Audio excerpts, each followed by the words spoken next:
Hey, what's up guys, Ryan here and welcome back to another tutorial. Today we're inside Cinema 4D. I'm going to show you a way I like to get a quick transition going if I need to change scenes or get a quick wipe out of Cinema 4D. So let's go as usual. This scene is slightly modified from our last tutorial, and this tutorial in this project file is also available if you want to see how this is made. But for this purpose, we're going to use it as an example of how to make an easy transition with a plane behind it. So let me do Shift F to go to the first frame, and I'll show you kind of what this looks like. And so our logo comes together, and right here at the end, what I want to be able to do is use this as a transition point to another scene. And, you know, I kind of want to keep my background. I wouldn't want to have to, you know, roto any of this or anything like that. And, you know, there's lots of ways to do this, but I'll show you a fast way that I like to do it. So once we got our camera moving, our scene good to go, I'm going to go ahead and I purposely made the camera move give us one frame. All we need is one frame of black here really to introduce our matte object or our plane. And that's going to let us separate this from the background, or if you have a bunch of objects back there, it would separate that as well. And we're going to be able to get our seamless transition right here. So first thing I'm going to do is let's go ahead and just bring in a plane. And I'll just rotate it here. And this plane is going to be our matte that is going to transition in. And it's going to take out whatever we want our transition point to be. So in this, I want to separate the logo from the background. So I'm going to introduce this right at that one frame of black. So let's go ahead and just align this to where the camera ends, because we want the plane to be the only thing in sight once we cross this threshold right here. So let's say our object goes out.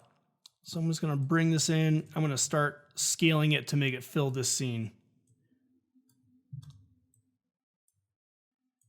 All right, cool. So now let's double check to see. All right, so I'm going to go ahead and rename this our transition matte. And what I'm going to do is also add a compositing tag and a display tag. The display tag will be our transition on.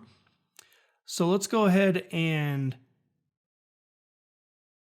this is where we got complete black. So let's go ahead and the visibility here will be 0. I'll set a keyframe. So now it's not in the scene. We don't see it.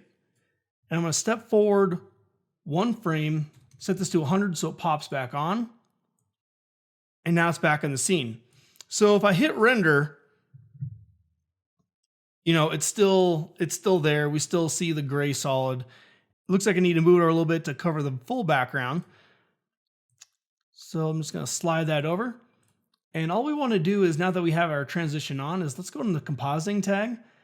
And we don't want it to cast shadows. We don't want it to receive shadows. We do want it to be seen by the camera, but the main button we're looking for here is matte object. So now when I hit render, we have our transparency and it went to black. So when we have our object in here, and it looks like it's actually intersecting with the logo there a little bit. So let's go ahead and move our plane back just a little bit more. Scale it up a little bit more. So now when I hit render, we have just our logo, we have our transition matte, and it's taking out the background for us. This will be a seamless, easy way to transition once we render it out with an alpha channel, and we can put anything behind it, and we got an easy transition to our next scene. All right, cool. So let's go ahead and see what this looks like. All right, we don't see the matte, and it's behind our object, and it transitions out. Cool, so this is about 100 frames. I'll set that. And just so you know, I'm not using the sky object because we're going to render this with an alpha channel, and we can't render it out with an alpha channel and have our background still in there if it's a sky object. The sky object just will, it'll be out of the scene. It gets replaced. So what I did to get around that is all I have is the same material, but I used just a giant sphere. Let me go ahead and get out of the scene. So I'm just using a sphere, and in the texture, I'm using the same HDRI. I'm using it just in the luminance channel. And we're kind of getting the same effect, the same reflections, the same sort of lighting and stuff with the sky object. But the difference is when I render this out in the picture viewer, it'll see the transparency and it'll transition out while keeping the sky in there the whole time. So I hope that kind of makes sense. If you have any questions on that, feel free to drop me a line on it. But in this instance, this is how it works the easiest. So what I'm going to do, since we have our intro now, is I'm just going to go ahead and render this out. And the only settings I'm using is PNG, 16 bits per channel. I'm going to do a alpha channel, and we'll make it a straight alpha. So let me go ahead and start rendering this. And when it's done, I'll show you how it comes together in After Effects and makes a seamless transition. All right, cool. So now we're in After Effects. Let's go ahead and bring in our transition render. All right. And I know it's 24 frames per second, so I'm going to go interpret footage main, switch that back to 24. And let's go ahead and bring it and make a new composition. Cool. So now you can see, let's go ahead and RAM preview this, and we can see the transparency at the end created by our plane. All right, cool. So what I'm going to do, since I'm going to add another scene behind this, is I'm going to do Control K there, and let's make this, let's just say 300 frames for now. And I also have the intro from the other tutorial in project file. And let's say we want it to just end, you know, maybe something like this. Let's go ahead and trim it right there.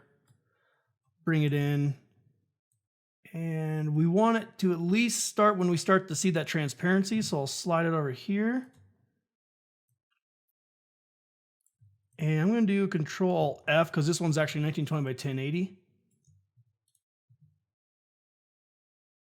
I'll enable time remapping just so we can get a little bit of a hold on it for us to see. And let's go ahead and see what those two look like together.